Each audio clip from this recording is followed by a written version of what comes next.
Hey guys, this is Maria from freewaysocial.com, and in this video I'll show you how to make TikTok dialogue video. TikTok allows its users not only to create videos using songs, but also it provides with an opportunity to apply various conversation sounds. Follow these steps and you will find out how you can do it.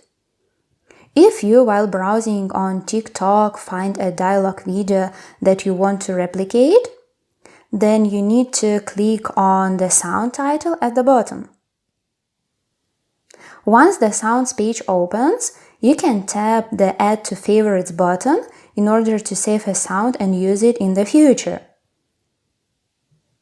If you want to record a video using this sound, hit the Use this sound button at the bottom of your screen and record your video. When your video is ready, upload it on TikTok as you would normally do. That's it. I hope this guide was helpful and you were able to make TikTok dialogue video. Don't forget to like this video and visit us at freewaysocial.com.